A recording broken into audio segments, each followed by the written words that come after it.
गुरु प्यारी साध संगत जी, आपका ये भाई विनोद आज आप सबसे मुखातिब है और आज आपके समक्ष कबीर साहब जी द्वारा रचित ग्रंथ अनुराग सागर के अंश पेश करने जा रहा है और उम्मीद करता है कि मेरे सभी भाई बहन इन अनुराग सागर के वचनों को बड़े गौर से सुनेंगे और अपने जीवन में लाभ उठाएंगे।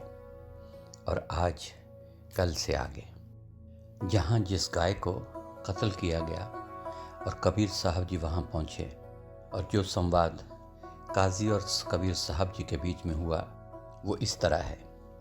दोहा, उनकी करो बराबरी वैसे हो वह पाक, या तुम गाय जिवाब ही कैमुख लावो खाक।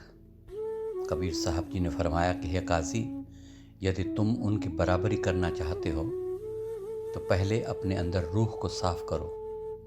तुम क्यों इन बातों में फंसे हुए हो?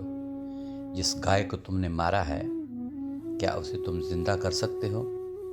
तुम गाय को खाने के लिए तो तैयार हो गए हो। तुम्हारे अंदर कौन सी ताकत है? तुमने इस तरह क्यों किया? चौपाई, कह कारण तुम यहाँ आए, यह जागा तुम किन्हें बुलाए। कबीर साहब जी फरमाते हैं कि तब मैंने काजी से पूछा कि तुम यहाँ क्यों आए हो, यहाँ तुम्हें किसने बुलाया है जो आकर तुमने गाय को कत्ल कर दिया है। दोहा, जुलाहा मोहे बुलाया तुमरे सुन्नत काज, अब तुम मुसलम होए के रोज़ा करो नमाज। काजी ने कहा कि हे कबीर, तुम हमसे झगड़ा मत करो, तुम अभी बच्चे हो और तुम इस बात को नहीं जानते। तुम्हारे बाप ने हमें बुलाया है और तुम्हारी सुन्नत के लिए गाय को काटना जरूरी था। सुन्नत करवाकर ही तुम सच्चे मुसलमान कहलाओगे। रोज़ा और नमाज वक्त पर पढ़ना शुरू करने से ही सच्चा मुसलमान बनता है। चौपाई, कहे कबीर सुनो रे काजी, यह है सब शैतान की बाजी। कबीर साहब ने फरमाया कि हे काजी, तुम मुझे क्या समझ रहे हो? कौन सी बातें बता रहे हो? यह सारा शैतान का खेल है। मांस, शराब का खाना पीना, दूसरे स्वाद लेने के लिए ये सब आडंबर बनाए गए हैं। दोहा, मारफत की मुसलमानी कहिए हजरत मोहे, पाक जात जह बोध मिले सो मैं पूछूं तो है। कबीर साहब जी काजी को कहते हैं कि मारफत की जो मुसलमानी है, तुम मुझे वो बताओ कि असल मुसलमानी कौन सी होती है और मारफत क्या होती है। यदि तुम मुझे ये समझाओगे तो मैं तुम्हें मानूंगा।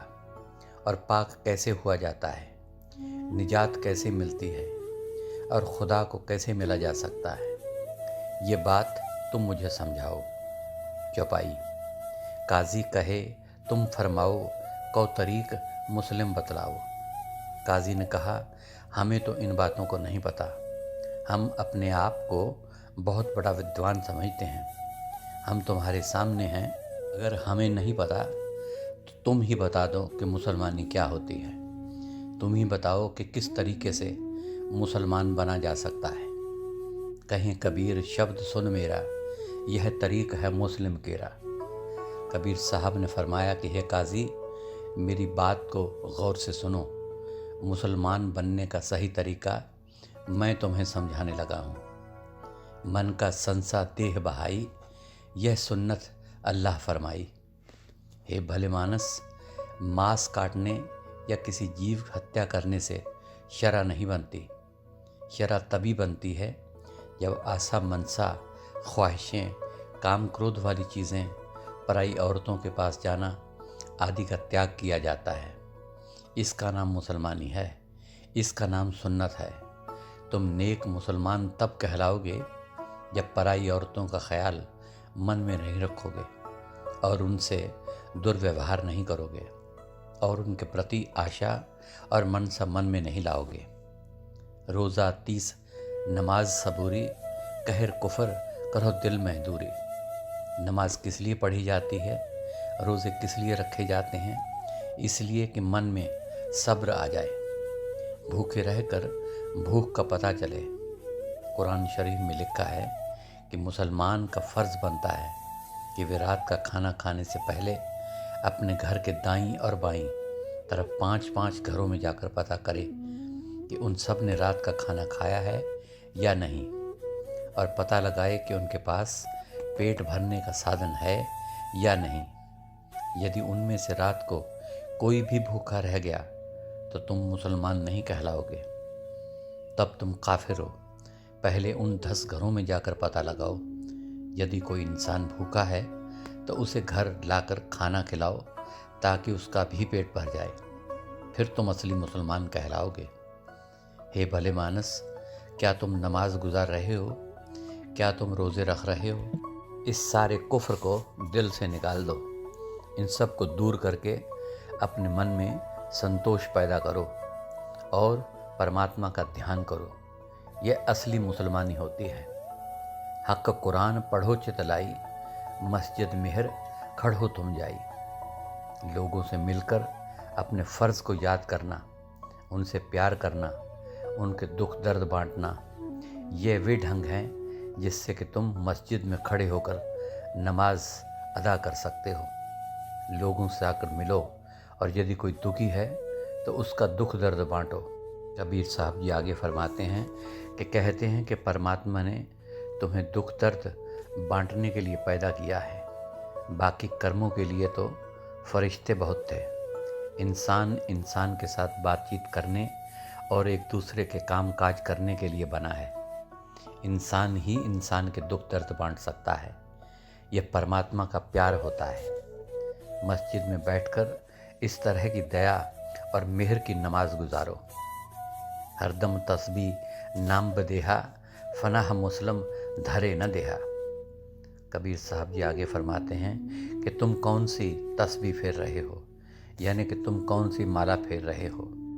कबीर साहब जी आगे क्या फरमाते हैं कि माला तो कर में फिरे, जीभ फिरे मुख माही, मनुआ दह दिस धामदा, यह तो सिमरन नाही। कबीर साहब जी फरमाते हैं कि माला तो हाथ में फेरे जा रहे हैं, उंगली पर गिनते जा रहे हैं, जीभ फेरे मुख माही। भाई साहब क्या हाल है, कहाँ से आए हो, ऐसे बातचीत भी अंदर चल रही है। तस्बीह हाथ में पकड़ी हुई है, उंगलियों पर गिनता जा रहा है और हालचाल भी पूछता जा रहा है। पर इतना ही काफ़ी नहीं। मनुआ दै दिस धामदा, मन इधर उधर घूम रहा है।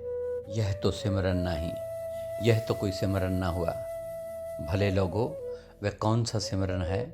यदि तस्बीह यानी कि माला फेरनी है तो किस ढंग से फेरनी है?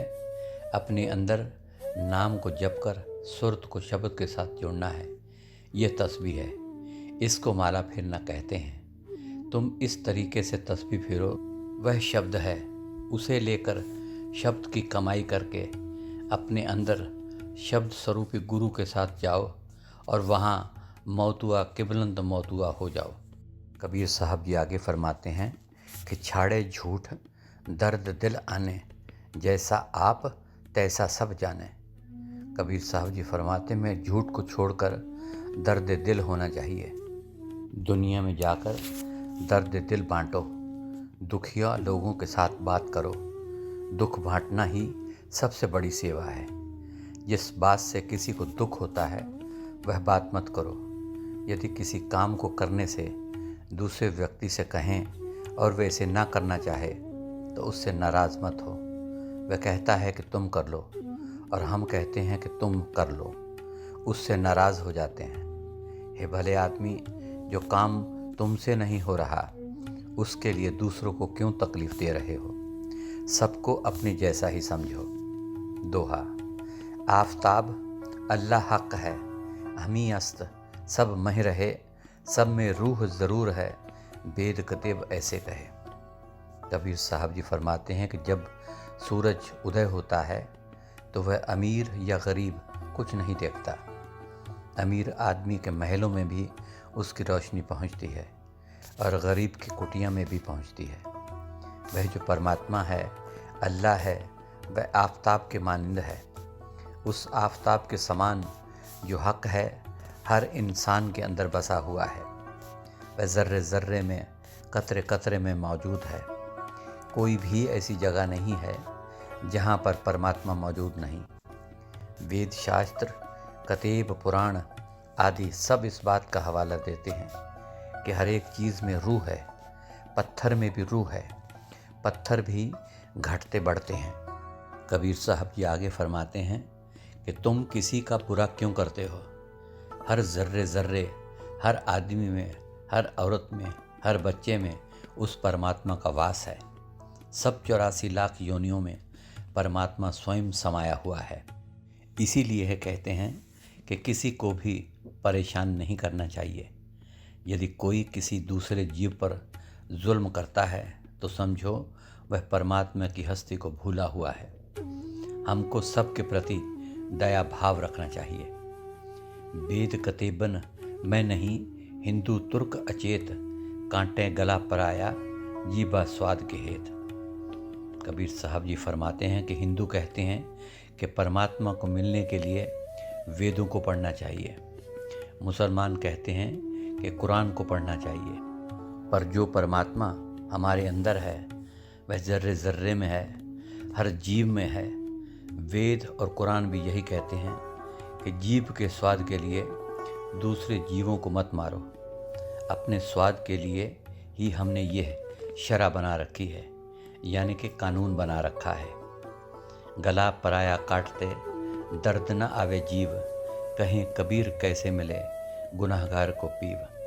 कबीर साहब जी अपनी रचना द्वारा आगे फरमाते हैं कि जो लोग पराया गला काटते हैं उन्हें इस बात का एहसास नहीं होता कि वे जिसे मार रहे हैं ये एक बहुत बड़ा गुनाह है। आप मुझे बताएं कि गुनाहगार को प्रीतम प्यारा परमात्मा, परमेश्वर, अल्लाह मियाँ कैसे मिल सकता है। राखें अमान सोई, मुसलमान है ताही, माने सुख अल्लाह का, सोई भेश्त को जाही।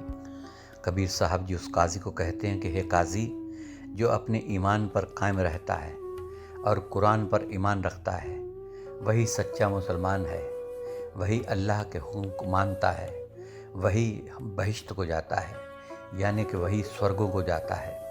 अल्लाह तो नज़र आता नहीं, गुरु ही अल्लाह का रूप है। अमोलक मस्जिद यह, तिस्म पढ़ो कुरान, तुम तो कभी न बन सके कहें कबीर फरमान। कबीर साहब जी आगे फरमाते हैं कि हे मुसलमानों, कि तुम किस मस्जिद में जाने लगे हो। तुम्हारा यह शरीर एक अमूल्य मस्जिद है। इस वजूद में अल्लाह रहता है। उसके अंदर बैठकर तुम कुरान पढ़ो और नमाज गुजारो, फिर तुम अल्लाह को मिलने के काबिल हो सकते हो। कबीर साहब जी फिर दोहराते हैं कि याद रखो, अल्लाह मस्जिदों, गिरजाघरों या ठाकुर द्वारों में नहीं रहता, वह तुम्हारे अंदर बैठा है। जब भी मिलेगा अंदर से ही मिलेगा। चौपाई। कबीर साहब जी फरमाते हैं कि जे चाहो ता फिर जीवाओ हो, नहीं तो दोज़ख में ही समाओ। कबीर साहब ने कहा कि यदि तुम किसी पीर पैगंबर का मान करते हो तो तुम इस गाय को जीवित करके दिखाओ। हे मुसलमानों, हे काजियों, यदि तुमने इस गाय को जिंदा नहीं किया तो याद रखो तुम दोज़ख की आग में झोंक दिए जाओगे। दोहा। बैठे मुस्लिम सिर धुने, धर रोज़ा तदबीर, दिल बे दिल जाने नहीं, वे काफिर बे पीर। एक छोटे बच्चे ने मार्फत की ऐसे बातें की कि सभी मुसलमान सिर झुकाए चुपचाप सुनते रहे। कबीर साहब जो उस समय छोटे बच्चे थे, जोर जोर से कह रहे थे कि बताओ तुमने इस गाय को क्यों मारा है। चौपाई। काजी मुस्लिम सब सहकाने, हाथ जोड़ कर विनती ठाने। वहाँ पर सभी उपस्थित काजी और मुसलमान लज्जित हो रहे थे और शर्मसार हो रहे थे। उन्होंने सोचा कि यह कबीर ठीक कह रहा है, हम कुछ भी नहीं कर सकते। ये बच्चा कितनी बड़ी बड़ी हिदायतें दे रहा है और हमें सावधान कर रहा है। सभी शर्मसार हुए, खड़े थे और उन सभी ने हाथ जोड़कर विनती की, अब तो चूक परी मोहियाही, पहले हम तो है चीना नाही। काजी ने कहा कि कबीर चलो हम मान लेते हैं कि हमसे बहुत बड़ी गलती हुई है, इस गलती को इस बार माफ़ कर दो। हे कबीर, तुम परमात्मा के रूप हो, अल्लाह का रूप हो। हमने पहले तुम्हें नहीं पहचाना और अब पहचान लिया है। तुम यह काम करके दिखाओ। अब तुम बख्शो गुनाह हमारा, तुम अल्लाह नबी प्यारा। उन सभी ने कहा कि हमने गाय को मारकर जो गुनाह किया है हमें एक बार बख्श दो। तुम अल्लाह के प्यारे हो, उसके दोस्त, उसके नबी हो, तुम हमारे ऊपर कृपा करो और हमारी गलती को माफ़ कर दो, हम तुमसे यह अर्ज़ करते हैं। तब पुन साहब गऊ जीवावा ले गए आहीर गाय अनबाबा। उन्होंने कहा कि हे कबीर, तुम इस गाय को जिंदा कर दो ताकि हम दोज़ख की आग में न जलें। अंत में कबीर साहब ने उस गाय को जिंदा कर दिया। अहीर यानी कि ग्वाले आकर गाय का रस्सा पकड़ कर ले गए। तांते घर हम कभी न जाई, काशीपुरी तहें हम ही रहाई। कबीर साहब जी आगे फरमाते हैं कि हे धर्मदास, यह सब नीरू और नीमा की मर्जी से हुआ था। उनकी सहमति के बिना ये बात नहीं हो सकती थी। उन्होंने मेरे साथ धोखा किया। उसके बाद मैं कभी वापस घर नहीं गया। मैंने काशी में किसी अन्य स्थान में रहना शुरू कर दिया। बाहर नगर रहे हम जहवा, जुल्हा जुल्हन आए तहवा। उस घटना के बाद मैंने नगर के बाहर एक स्थान में रहना शुरू कर दिया। मेरे माता पिता दोनों नीरू और नीमा मेरे पास आए और मुझे वापस घर चलने के लिए फरियाद करने लगे। दोहा। नीरू नीमा जोर कर बिनवे शीस निवाए, हम नहीं घात कराया नहीं मोरा अन्याय। नीरू और नीमा ने हाथ जोड़कर बहुत फरियाद की। दोनों ने सिर झुकाकर विनती करते हुए कहा, एक बार हमें माफ़ कर दो, इसमें हमारा कोई कसूर नहीं। वह अपने आप गाय ले आए थे। हमें उस गाय का कोई पता नहीं था। हम तुम्हें पूरा यकीन दिलाते हैं कि वे अपनी मर्जी से गाय लाए थे। चौपाई। रहें दो घर उदम करई, जात बिरत करें उरे भरई। कबीर साहब जी फरमाते हैं, हमारे माता पिता ने मुझे घर ले जाने के लिए बहुत कोशिश की। उन्होंने बार बार फरियाद की, परंतु मैं उसके बाद उनके घर नहीं गया। रामानंद के साथ गोष्ठी। दोहा। तब हम सिद्ध और साध स्यों करे गोष्ठ गुणगान, सिद्ध साध सब यूं कहें पूछें गुरु का नाम। कबीर साहब जी फरमाते हैं कि काशी में बहुत से साधु महात्मा मुझसे गोष्ठी करने के लिए आते थे और मैं उनके साथ तत्व ज्ञान के बारे में बातचीत करता था। वे सवाल करते थे, मैं जवाब देता था। इस तरीके से चर्चा होनी शुरू हो गई। सिद्धियां करने वाले सिद्ध, बड़े बड़े मुसलमान और कई लोग मेरे पास आने शुरू हो गए। उन्होंने जब मेरी बातें सुनी तो वे आकर मुझसे गोष्ठी करने लगे और मुझसे आकर पूछने लगे कि तुम्हारा गुरु कौन है। चौपाई। गुरु नहीं नाम कहूँ क्या वही, तब वो दोष दई सब मोहे। कबीर साहब जी आगे फरमाते हैं कि मैंने कोई भी गुरु तो धारण किया नहीं था। यदि कोई मुझसे मेरे गुरु के बारे में पूछता तो मैं क्या बतलाता, किसका नाम लेता। मैं लोगों को तो गुरु धारण करने का ज्ञान देता था, परंतु अभी तक मैंने स्वयं गुरु को धारण नहीं किया था, इसलिए यह बात ठीक नहीं थी। साकत होए कथे बहु ज्ञाना, गुर बिन मुक्त न होवे निदाना। कबीर साहब जी फरमाते हैं कि मैंने सोचा लोग कहेंगे कि कबीर स्वयं तो कहता है कि दुनिया में कोई भी ऐसा शख्स नहीं जिसे गुरु के बगैर ज्ञान और ज्ञान के बगैर परमात्मा मिल जाए। वह खुद तो कहता है कि गुरु के बगैर जीव साकत होता है, पर उसने स्वयं गुरु को धारण नहीं किया है। यह तो सब उसका पाखंड है। तब अपने मन कीन विचारा, गुर भेंटो तो धुंध संसारा। कबीर साहब जी फरमाते हैं कि मेरे मन में विचार किया कि गुरु के बगैर ज्ञान नहीं हो सकता। गुरु प्रणाली तब ही चल सकती है यदि मैंने स्वयं गुरु को धारण किया हो। यदि यह कह दिया कि मैंने गुरु धारण नहीं किया तो सारे संसार में ज्ञान देने और लेने वाला सिलसिला ख़त्म हो जाएगा और परमात्मा को मिलने का रास्ता भी बंद हो जाएगा, क्योंकि गुरु के बगैर ज्ञान नहीं हो सकता और ज्ञान के बगैर ध्यान नहीं हो सकता और ध्यान के बगैर परमात्मा को देखना और उसमें लीन होना असंभव है। इसलिए मुझे भी गुरु धारण करना चाहिए। सो गुरु प्यारी साध संगत जी, आज के लिए इतना ही। कल अनुराग सागर के आगे के अंश आपके समक्ष रखूँगा। तब तक के लिए इस नाचीज़ को इजाज़त दीजिए। और आखिर में मेरी तरफ से आप सभी भाई बहनों को प्यार भरी धन धन सतगुरु तेरा ही आसरा, हाजिर नाजर जिंदा राम तेरा ही आसरा अर्ज़ है।